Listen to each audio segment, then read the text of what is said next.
Now, radicalization, a turn to terrorism, is clearly a problem around the world, but it's not just a problem within one community. Unlike what Fox News will try to tell you, all terrorists are not Muslim. And in fact, since 9/11, right-wing extremist and white supremacist terror plots have outnumbered those of Muslims here in the U.S. And that's according to a January 2011 terrorism statistics report. And yet last week, Peter King began hearings on Muslim radicalization on Capitol Hill. King and others will try to tell you that it's because Islamic terrorism is a new threat, because 9/11 is still fresh in Americans' minds. And that's why other radicalization doesn't count, or at least doesn't deserve any type of congressional investigation. But what if we told you the anti-Muslim sentiment in the U.S. has origins from the 1980s? From movies to games, the infusion of Muslims are the bad guys. All lies in our pop culture. That's what our guest tonight is arguing. Joining me from our studio in New York is radio host, political journalist, and author of the book Back to Our Future, David Sirota. David, thanks so much for joining us tonight.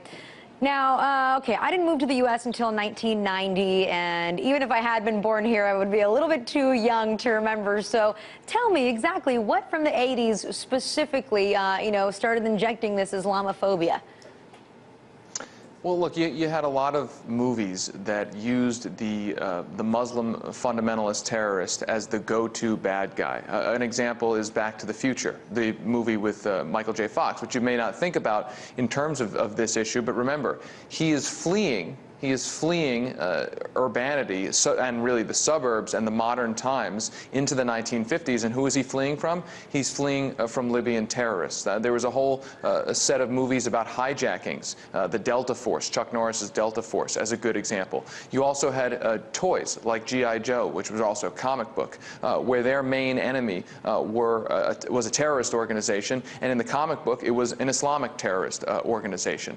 So you had all sorts of different products aimed at children that used the Muslim terrorist as a bad guy. One other I'll name for you, which was a big one among kids, was pro wrestling. The lead bad guy in pro wrestling was the Iron Sheik. Now, I'm not trying to make the one-to-one relationship here. I'm not trying to say that because there was the Iron Sheik in the WWF or because G.I. Joe was fighting Islamic fundamentalists, that means only that we've become Islamophobic. What I'm saying, though, is that that medium and those products in the 1980s directed at children had a profound impact on what we define as the bad guy.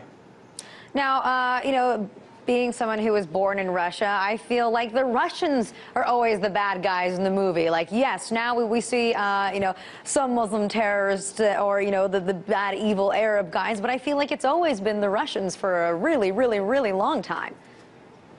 Well, and that before the 1980s, that was certainly true. There were a number of Cold War movies that made the Russians out to be the boogeyman in the United States, and there were some 80s movies in the middle of the 80s that did this as well. Rocky IV is a good example. But in the middle and late 80s, that started transitioning to the Islamic fundamentalists. And let's be clear, a lot of these movies took their lead from real but sporadic events in the real world. I mean, you had the Lebanon bombing, the U.S. barracks in Lebanon, you had hijacking, the TWA flight. What these products did, though, was take those real sporadic events by individual Islamic fundamentalists and create an entire entertainment genre out of them to transition the boogeyman of the Cold War, Russians, in American pop culture, to make it now what it is today, which is the Muslim, and we have equated through that pop culture Muslim to equal terrorist.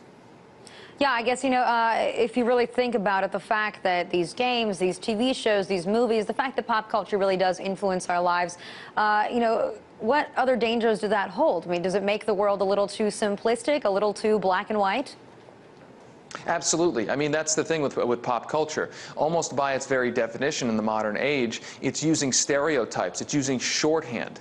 And so we're always looking for the easiest way to signify bad guy or signify good guy. Again, the perfect example of this is the WWF, pro wrestling. The quickest way to tell a kid this character was a bad guy was to say that he's an Iranian terrorist. So we have made Muslim equal terrorist, which equals shorthand for bad guy. And the danger, of course, as you suggest, is that there's no nuance to it. It blames entire populations for the actions of individual extremists. But do you think that our media does the exact same thing? So let's say that you have a generation that grew up in the 80s being told as a kid that the Muslims are the bad guy. Now you have entire news channels dedicated to doing the exact same thing, don't you?